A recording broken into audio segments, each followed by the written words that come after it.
Hello, everyone. We want to welcome everyone to the RACC Virtual College Fair. Got an exciting session today. Before we get started, a couple housekeeping items.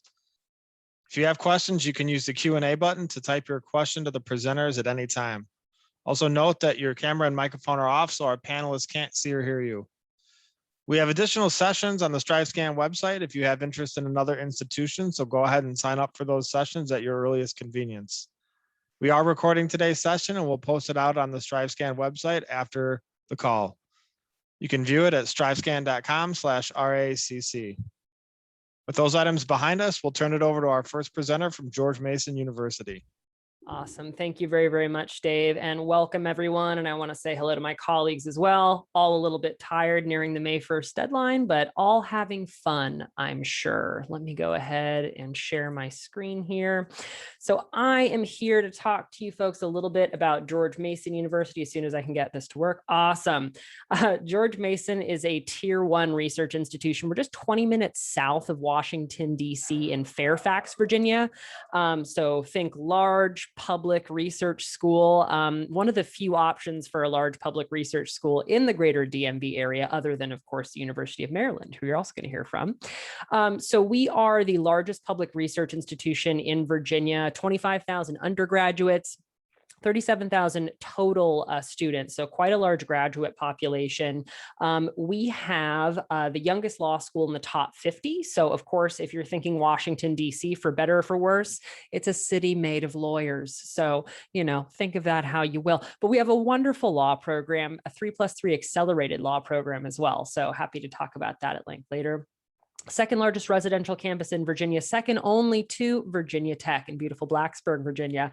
And we're an incredibly diverse school. We're represented by 50 states, 139 different countries. A full 50% of our undergraduate population are students from underrepresented communities, and 1/3 of all of our students are first generation. So we're very proud of that. Inside the classroom, pretty vanilla, right? What you'd expect at a large research school, 80 undergraduate majors, 200 minors and concentrations. So do a nice little mix and match there. We're a very interdisciplinary school. And then we're very proud of our 55 accelerated master's programs. So if you're looking to knock out an undergraduate and a graduate degree in 5 years rather than 6, we're a good option for you. We have a very strong liberal arts core curriculum in our first 2 years. We couple that with experiential, very hands-on learning. We like to get you outside of the classroom as much as possible. And we couple that with very strong academic advising. We want to make sure that you actually, I know, shocking, we want you to graduate in 4 years. So that's a focus. 16:1 student to faculty ratio, and about what you'd expect in most high school classrooms, about 25 to 35 students. So popular majors, you're kind of wondering, George Mason, I've never heard of that school. Why would I send my student? Why would I travel all the way across the country, 3,000 miles to go to this school? We have a couple of majors that we are very, very well known for, and we do very well. Government and public policy within our Schar School of Government. It's a top 50 program nationwide. Obviously, it'd be embarrassing if we didn't have a top 50 government program right outside of DC, but we do indeed. Global affairs, international relations. If you want to be a diplomat, we can turn you into one of those. Criminology and forensic science.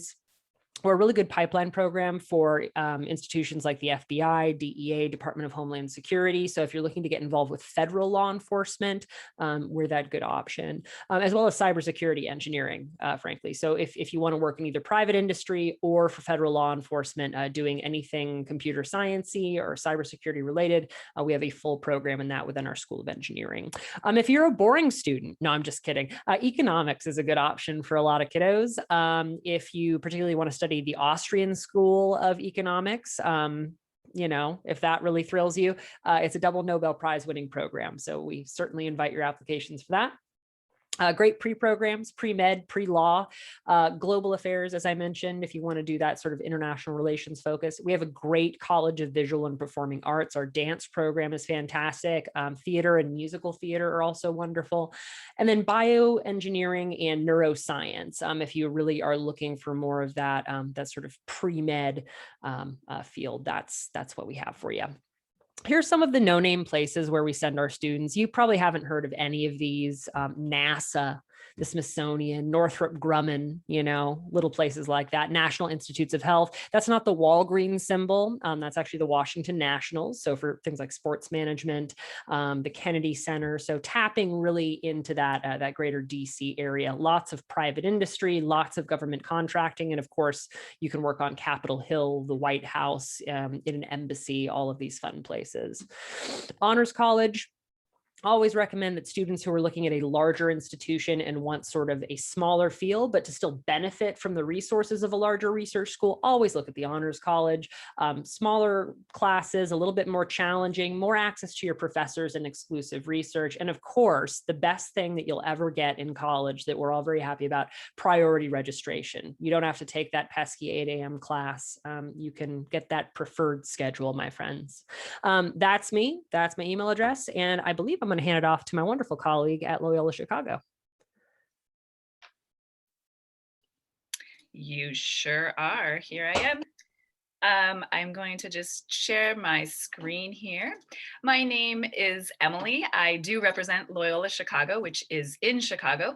I am a regionally based admission counselor, which means I live out here on the West Coast. And in normal times, that's very, very helpful because I can come and see you where you are and normally meet with you in person. But these days, not as helpful, but I'm really happy that I can be with you this evening.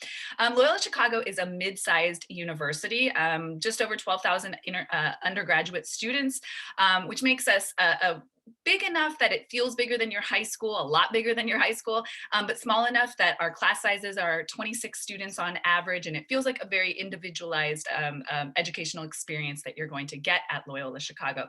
We are a very diverse university, a Jesuit university, the only Jesuit university that's in Illinois, in Chicago.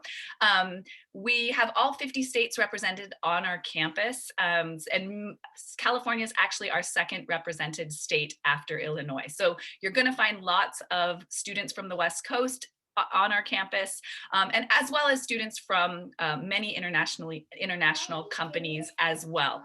I have a 4-year-old that just joined me here. Upstairs, there you go. Sorry about that, the joys of working at home. Our students we are a Catholic institution, so many of them do come from Catholic backgrounds. So we have a lot of infrastructure to support those students. But we also have a lot of students that come from other faith backgrounds or non-faith backgrounds. There's a really cool space on our campus called the Hall of Religions, and that has a student-run mosque. It has a Punjab prayer center. It has a kosher kitchen. It just has spaces for students from many different religious backgrounds to practice their faith. We are a campus that welcomes students regardless of your background. It is a safe and welcoming space. You're going to find your community, especially with the number of students we have. It just means it's a very dynamic campus. Our students do study abroad. We've got 2 campuses that are actually Loyola campuses abroad. One is in Ho Chi Minh, Vietnam, and we also have a campus in Rome, Italy. So outside of those, we work with hundreds of other study abroad programs that can take you anywhere in the world. But those are 2 great options. The programs are in English, and you can actually start your studies in Rome. We have a Rome Start program where our freshman students do a year in Rome and then come back to our Chicago campus to finish up for the next 3 years. Our campus is a residential campus, which means that you're going to live on campus for the first 2 years. I think that's a really good thing. It means that it's very lively, even when classes get out, and even on the weekends. 90% of our freshmen are on the campus. And even the 3rd and 4th year, 80% of our students are living within walking distance of Loyola Chicago. So the campus is very vibrant, has a lot of life going on, even when classes let out. Students do receive financial aid. You can see there a vast majority of students receive aid from Loyola. The way we grant the majority of that is in merit aid. So when you're admitted, you would find out the amount of merit aid that you receive in your admission letter if you are admitted. So we make it kind of easy in that way. You can see up front kind of what you're going to get. And then scholarships are additional on top of that. These are the two campuses that we have in Chicago. We're kind of unique because we have a traditional kind of liberal arts feeling campus that has lots of green space. You can see that in the pictures there in the top portion here. So it's a really, really nice feel, but it is in the heart of Chicago. We're just about 35 minutes from downtown Chicago to the north and clearly on the shores of Lake Michigan, and that's our Lakeshore campus. Our other campus is an urban campus. We've got 6 high-rise buildings spread across 3 city blocks right there, just right off of the Miracle Mile. So our students love having this kind of 2 campus system because they get the best of both worlds. And we make it really easy to get back and forth between the 2 campuses. We have a shuttle that is powered by biodiesel fuel that we make. Our School of Engineering does that with our cafeteria grease that they collect from our cafeterias. Chicago is a great city to be a student in. I love it because of all of the green spaces. I love that it has the amenities of a big city. It's the size of New York, but has half as many people. So I feel that that's just kind of the perfect city because it gives you everything a big city has, but also has a beautiful beach that you can see there and lots of green parks and green open spaces. And it just has a really nice feel to it.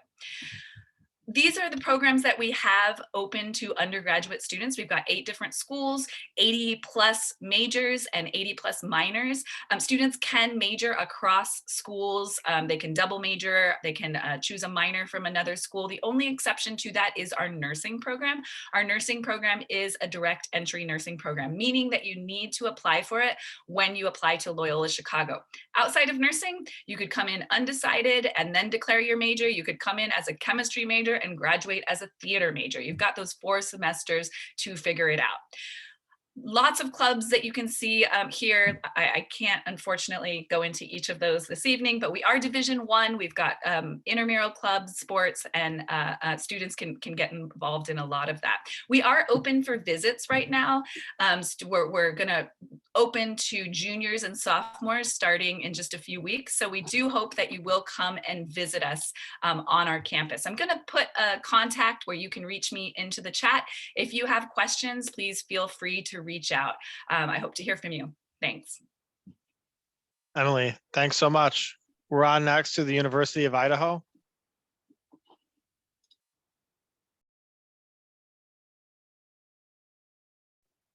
All right, let me get this share going here. Hello, everyone. My name is Jermaine Rucker. Give me 1 second here. There we go. I'm the Assistant Director of Admissions for the University of Idaho. I am actually located here in Sacramento, California, so I'm in your neck of the woods. U of I is a public land grant university that was founded in 1889. We've been around for a while. We were actually founded 1 year before the state of Idaho received its state charter or became a state. We've been voted as one of the best value universities by US News and World Report. The university is located in Moscow, Idaho. Moscow is about 7 hours north of Boise. And one cool thing is also we share a border with Washington State. Literally, Washington State University is about 9 miles away from us. So you have 2 really nice small college towns right next to each other.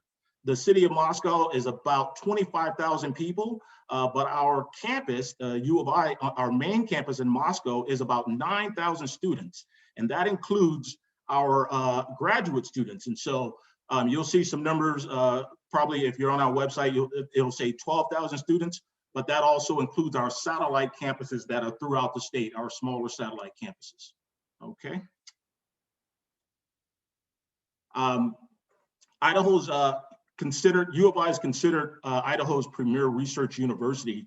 And the reason that is because we receive more money than all the other schools in the state of Idaho for research, well over $100 million per year. 70% of our undergraduate students perform research. So students get a chance to get their hands dirty. Part of our motto is learning by doing. So much so that the College of Engineering was just ranked 7th by the National Academy of Engineering for infusing real-world experiences into its curriculum. All of our programs, though, really do emphasize hands-on learning. One nice thing about getting outside of California, is you won't have any impacted majors, especially at the U of I. You can graduate, we guarantee graduation in 4 years for all of our majors, except for engineering, because that engineering has a co-op requirement where you'll have to basically be employed and earn some money for a good year, okay? Some of our most popular majors, you can see areas there, but our most popular majors are going to be biology, mechanical engineering, agriculture, wildlife sciences, business, especially if you're into finance or accounting or anything like that, psychology, of course. And then we do offer pre-law opportunities. We have a 3+3 program as well, and pre-health majors as well. We prepare a lot of students to go on to do research, to go to grad school or even go to medical school. One thing I love about the U of I is, I mentioned earlier, we have about 9,000 students on campus. We're a small, intimate campus, but we're a large campus, plenty of acres and plenty of room to grow. Our students are very involved in organizations and clubs. As you can see there, we have 200+ clubs and organizations. Greek life is really big on our campus. Somewhere between 20%, 25% of our total student body, undergrads, are participate in Greek life. As a matter of fact, we have 17 homes on campus that belong to fraternities and sororities. And I think we have about 31, 32 total Greek organizations. So if you're looking to be a part of Greek life, U of I could be a great place for you. Another thing about U of I is the outdoor opportunities, the outdoor activities that are available for students. Our rec center does an amazing job putting on events for our students around hiking, camping, rafting, whitewater rafting, rock climbing, mountain biking, things of that nature. And so we've been voted by some of the outdoor magazines as being one of the best schools that offers its students outdoor activities. Matter of fact, we even have a semester in the wild that you can, it's a class that you can spend an entire semester in the wild. Pretty cool. And we're proud of our diversity at U of I. We have students that come from all 50 states and 73 different countries. And we even offer a study abroad to 70 different countries for our students. Admissions requirements are pretty simple. Please ignore that any test score. We are going test optional again for fall 2022. So no tests are required. As long as you have a 2.6 unweighted GPA, you're going to be automatically admitted as long as you're taking your A through G requirements here in California. So if you're following that A through G and you have a 2.6 unweighted, you're automatically admitted. If you're below that 2.6, then if you have ACT or SAT scores, you definitely want to submit those. Otherwise, you can be sent to our admissions committee for additional consideration. Being admitted, you'll also be guaranteed to receive the WUI discount, which is WUI stands for the Western Undergraduate Exchange, and it's a $15,000 discount off of the out-of-state tuition and fees. So you're automatically awarded the WUI. And in order to apply, if you're a senior on this presentation right now, we are rolling admissions. We're always accepting applications, which basically means you can be admitted up until a couple of weeks before school even starts. So scan that QR code there if you want to get more information from us. And I want to thank you. I'm going to go ahead and turn it over to our next presenter. Thank you. Up next, the University of Rochester. Hello, everyone. I'm excited to spend time with you today as well. My name is Libby Brown. I'm from the University of Rochester. I was actually born and raised in the city of Rochester, so I'm a big fan of our community. But I also live on the West Coast, much like all of our folks here today. I am actually in the Long Beach area, but I'm local to you because we obviously value the experience of being in and of the community. And I can certainly speak to the differences in weather, climate in general, from the Northeast to the Southern California area. But I'm, again, excited to share time. It's been a really crazy week, really crazy year. And I think for a lot of us, we're looking forward to hopefully doing this in person, being able to connect with you again soon enough. So in the meantime, let's share a little bit of space and time with Rochester. We are located on the ancestral homelands of the Haudenosaunee community, specifically the Seneca Nation. And as you can see, that is the upstate New York area, not so much downstate. Gentle reminder, it's closer to Canada than it is to the city of New York. But that means it's a basic like 1.5, 2 flights to get to Rochester. Most of the time students will be flying into Chicago, DC, Baltimore, New York City, some of the sort of East Coast hubs, Charlotte, Atlanta, and then into the city of Rochester. We're the 3rd largest city in the state, especially for students that are looking to have a very specific kind of experience, urban, suburban, if you will. We say third largest city. It is quite a bit smaller than New York City by comparison. So as you can see, we are located on the sort of bend of a river. And we are very much known for a couple of things that you can see in this picture specifically. So our Easton School of Music is a great draw for a lot of students. It's one of the top conservatories in the world. Really well known for classical and jazz musicians, but certainly in terms of the experience of a creative community, we see a lot of our students really taking advantage of that as part of their undergraduate experience here. We are also well known for our medical community. If you did get the Pfizer vaccine, congratulations, you have a part of Rochester as part of you. We are a part of that experience, and obviously our thoughts and prayers are going out for the folks who are still battling this across the world. It is a very devastating experience for so many, and we're looking forward to hopefully being a part of that continued effort against that. So with our medical community, we are really well known for our combined degree programs, our BSMD, our health and epidemiology programs that are a 5-year program, especially for students that are looking at the engineering fields. We are really well known for engineering as well, specifically optics. We have the 2nd most powerful laser in the world on our campus. We do fusion research, which is pretty cool, particularly for the other areas that we're really well known for, political science, economics. Those are areas that we certainly get a lot of students excited about because we have a couple of Nobel Prize winners in there too. I see you, Chris, as part of that. Especially for the community though, one of the things that I always like to talk about is just the philosophy behind our curriculum and our experiences here. We have the motto Meliora, the idea of being ever better, ever bettering ourselves, ever bettering the world around us. And we do that through a smaller community. So we are a research tier 1, very well-funded research community, but we're only 5,500 undergrads. And so our experience is very focused again on that hands-on learning experience, but in the small class size and the small community where you get that mentorship, where you're working with the faculty one-to-one. The 10-to-1 student to faculty ratio and the average class size is 15, but the community is also extraordinarily diverse. We have all 50 states represented, 120 countries, but 30% of our student body is international. And we do have technically a predominantly white community in terms of the numbers, but we are actually 50-50 in terms of 50% students who are identifying of color.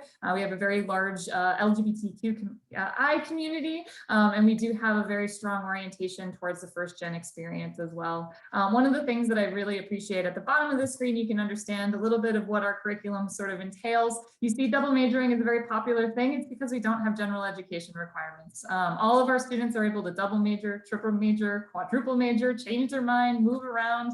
If they want to do study abroad, research abroad, experiences abroad, that is very, very much in their wheelhouse and very, again, flexible as part of your pathway. Again, that intention behind you and your experience is a very strong one for us. And we do really try and focus our energies on making sure that that is a practical work through internships, through research. But again, it looks different for everybody. Humanities research is not so much the white lab coat experience of a biology major. And so we do see this kind of flexing across a number of different areas. Again, we have a very strong orientation towards culture and this experience of connection.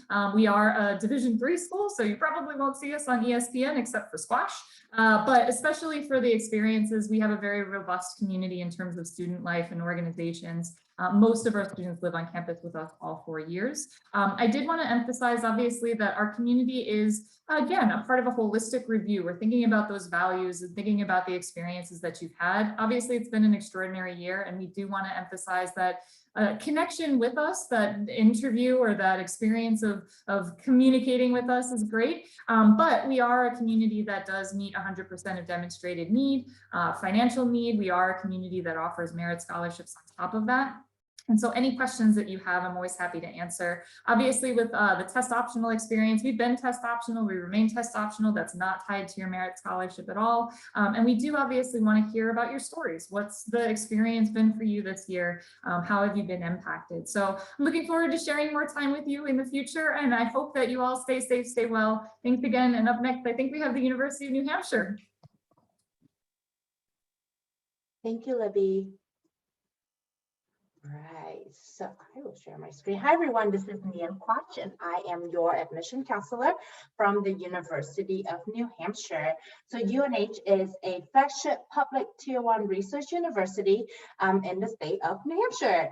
So I would like to share with you the 3 reasons why many students chose the University of New Hampshire, and they are our academics, our community, as well as student outcome.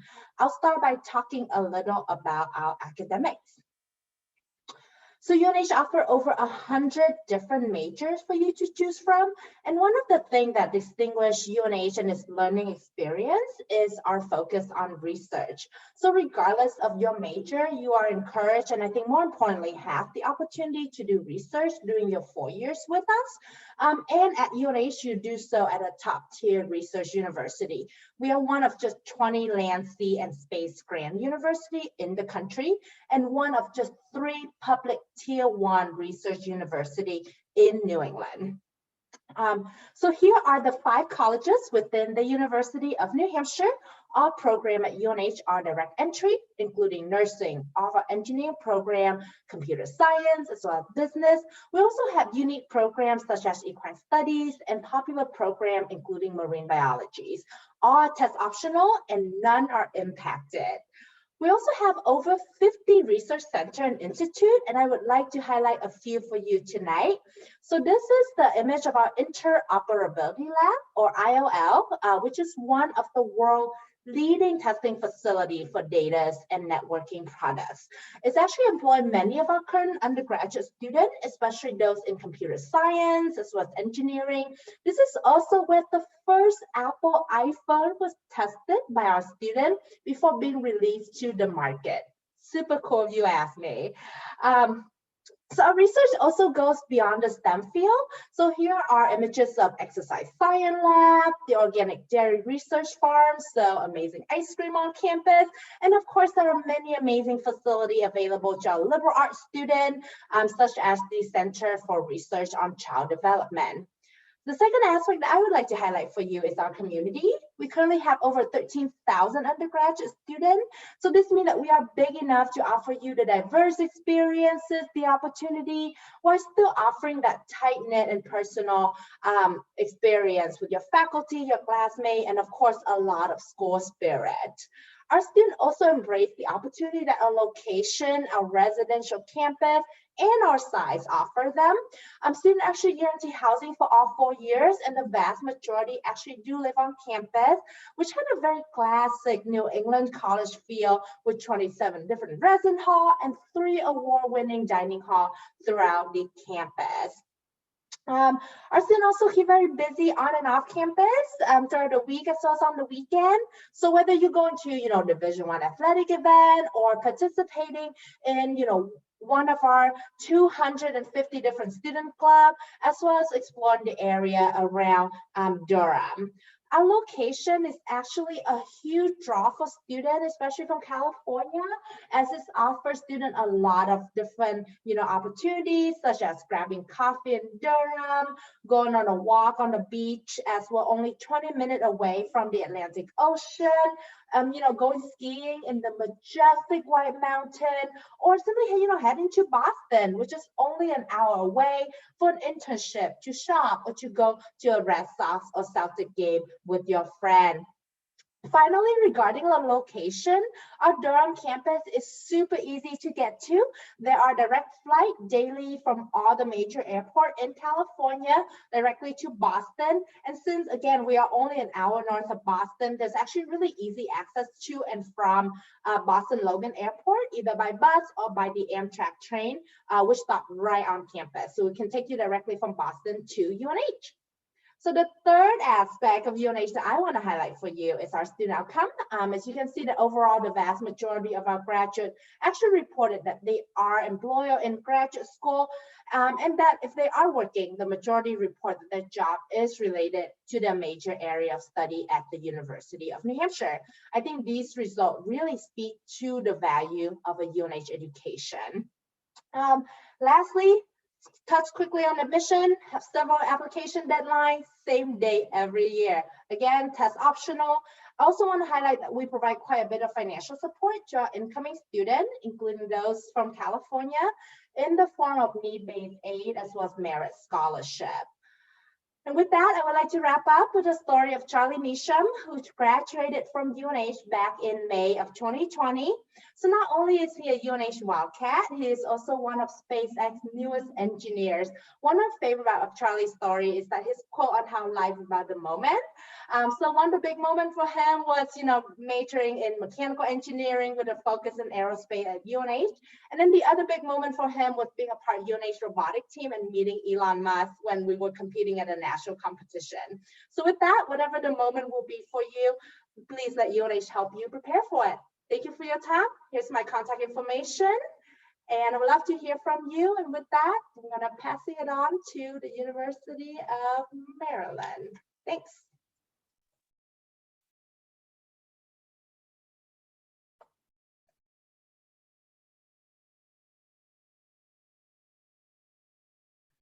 If you guys can give me a second, I will try to share my screen.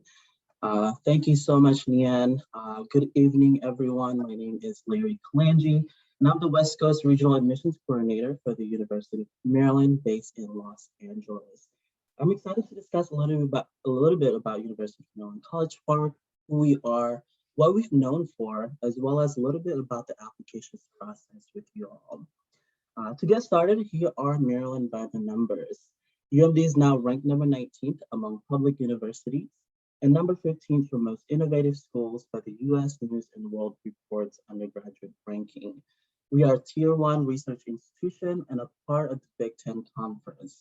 We are known for our basketball team, so you may have seen us during March Madness. We have about 30,000 undergraduate students with over 800 clubs and organizations on campus. So there's really something for everyone. We have 18-to-1 student to faculty ratio. Recently, we were voted #1 best college for LGBTQ students by Campus Pride. At University of Maryland, we do have 19 Division I NCAA teams. Location. So we are uniquely positioned right outside of Washington, D.C. We're about 10 miles from the White House and about 20 miles from our state capital, Annapolis, Maryland. We are surrounded by 3 major international airports that makes traveling to and from your destinations very easy. Terps can enjoy the abundance of cultural, professional, and recreational opportunities Washington, D.C. has to offer. Many of our students decided to intern or work for federal agencies, cultural experiences, the National Smithsonian Museum, and the Cherry Blossom Festival. I know Chris mentioned earlier that DC is a city of lawyers, and yes, that is correct. I lived in DC for about a few years before moving to sunny Los Angeles and the city itself, the DMV area, which means DC, Maryland, and Virginia. DC is much of a diamond, and so George Mason's on the west side of DC. We're currently not open for any visitors. However, you can visit campus and do a self-guided tour. We are planned to be fully open this fall. There are 12 academic colleges plus letters and sciences at University of Maryland. Letters and sciences, which is an advising house for students that are undeclared or undecided. We have over 90 academic majors and programs. Students can also double and triple major or declare a major and minor in another subject. Our most popular majors are computer science, engineering, biological sciences, psychology, government, politics, of course, and business. And the best learning doesn't always happen in the classroom. At the University of Maryland, we offer unique experiences that go beyond textbook academics, such as faculty-led research, community service, and our acclaimed living and learning programs, which means that you get to live on campus in the same dorms with students that are in the same major as you are. Some of our majors are limited enrollment programs or LMPs. Because of their strong reputations, they are highly sought after majors, and we must limit enrollment to maintain program quality. As a result, these programs have competitive requirements beyond the admission standards of the university. I know it's a little bit early to talk about application process. However, it never hurts to know all the information early on for your college search.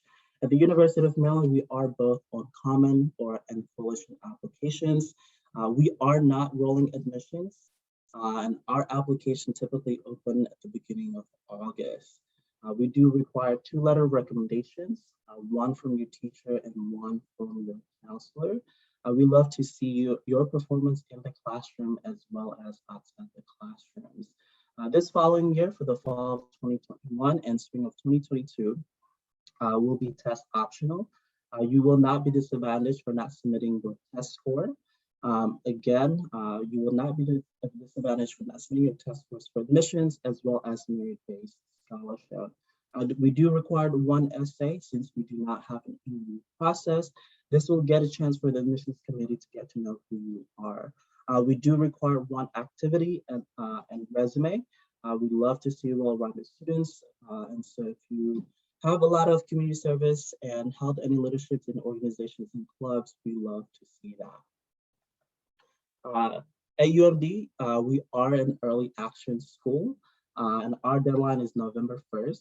90% of the admitted class is taken from the school, and so please apply by the early action deadline. Early action is non-binding. Apply the early action deadline guarantees that you'll be reviewed for merit-based scholarship as well. If you apply by the regular deadline, merit aid is not guaranteed. And so this concludes my presentations. Please follow us on social.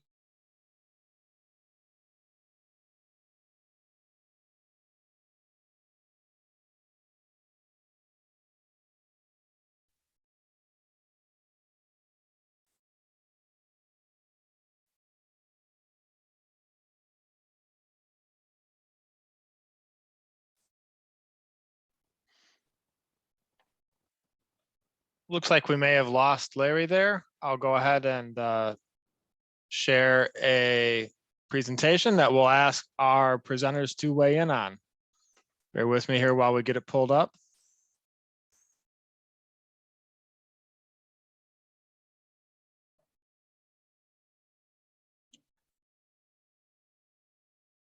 Okay, what advice would you give someone going through the college search process?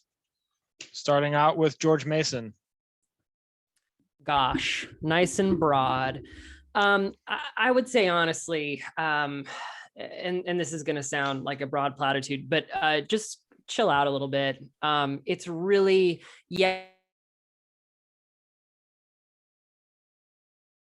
muted myself, sorry. It's a stressful process. I totally get it. But honestly, there are lots and lots of people here to help you. If I would have realized that when I was a student, it would have paid dividends. We are here to help you. Your college counselors are here to help you. And really, as long as you plan well and you just reach out for resources, I promise that it's not quite as bad as you might think from just the things that you see in the media. So it's not too terrible. Anyway, that's me. Thank you. Loyola University. I'm going to be super practical tonight. My piece of advice is check your email. I know many of you don't use email anymore. I know you get thousands of emails, but you've got to figure out a system to manage it because we are all going to send you super, super important emails. So it's better to figure that out before the crazy rush of the fall. This is the right time to do that. You can, just make sure you're getting the emails from the schools that you're interested in because we send you unimportant emails, but we also send you things that you need to take steps and important things that you want to do. So check your email and figure out a system to make sure you're doing that. Up next, Idaho. Yeah, I'd be pretty practical also. Just be as organized as you possibly can. Use tools such as Excel spreadsheets to list all of your schools. to list all of the important things to you. You know, what size school do you want to go to? You know, does the school have your major or 2 or 3 of the majors that you're interested in? So just being as organized as possible, using tools to help you do that. Up next, Rochester. Yeah, I would say stay organized. That's a good one, Jermaine. But I also want to recenter. We talk a lot about the focus on self, and I think that this is a very important time to also just kind of, again, turn inwards, self-reflect, introspect. What do you want? What are you excited about? This is your process. And I think for a lot of folks, they turn outwards during it to expand and understand more of their opportunities, but it is also an opportunity to expand inwards and again, have that self-reflection too. So dig deep, friends. Up next, New Hampshire. All right, so one of the advice I think a lot of people get is, ask questions. And one of the things that I actually have got a lot from, is the senior trying to figure out, May 1st coming around the corner. So they're like, I don't know what question to ask anymore, right? Because if you don't know, you don't know. How are you supposed to know what to ask? And so one of the things that I've been kind of advising students, I think would be really helpful for you as well, is you know what you want, okay? You might not know what question to ask, but you know what you want.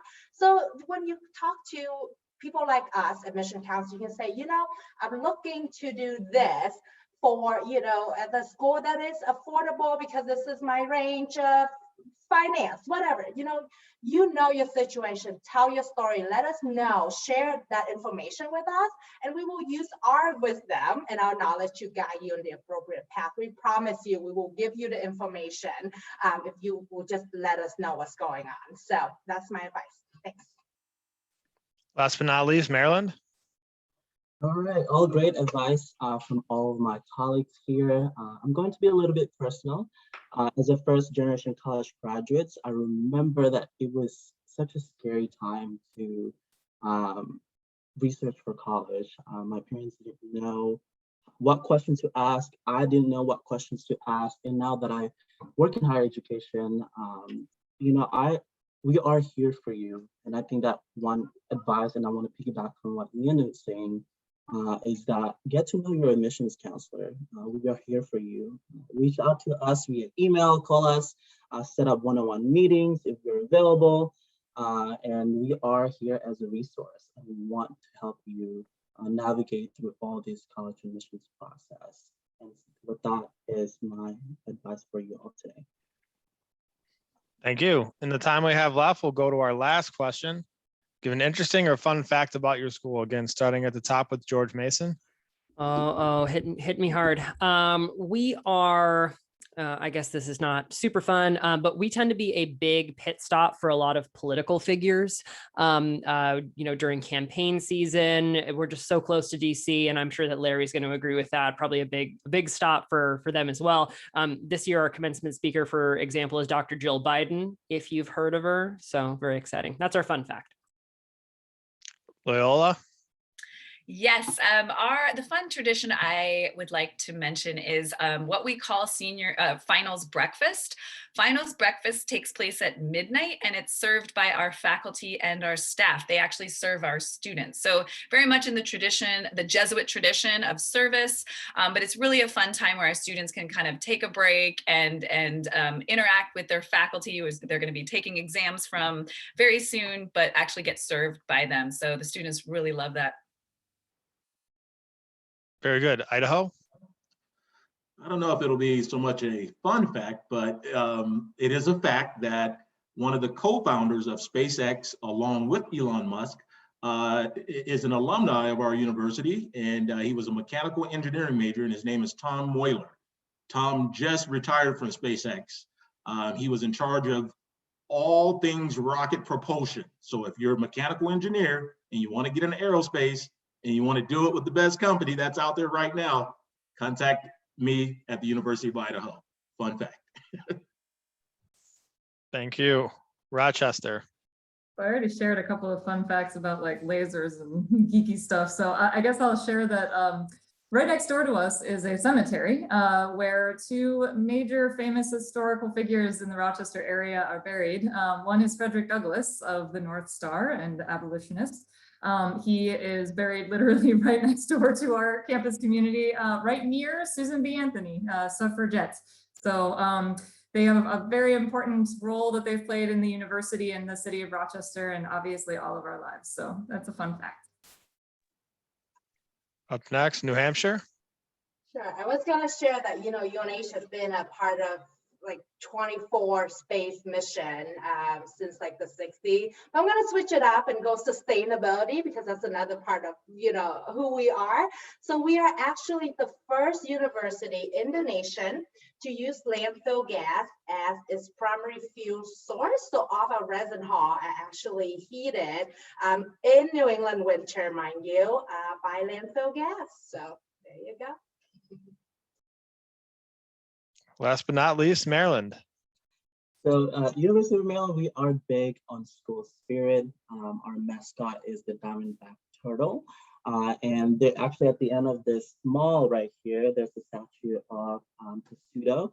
And students would rub the nose for good luck during finals. And oftentimes students would offer offerings as well. And so we are such a big spirit school. Very good. Some great information. And we want to thank all of our presenters today for giving their time, as well to our students for their interest. We've got a quick 4-question survey that we'd ask you guys to complete so we can improve these sessions for the future. Again, another plug for any other institutions that you're interested in, go ahead and sign up as needed. Finally, again, note the strivescan.com/RACC for the video recording. Again, thanks everyone and have a good day.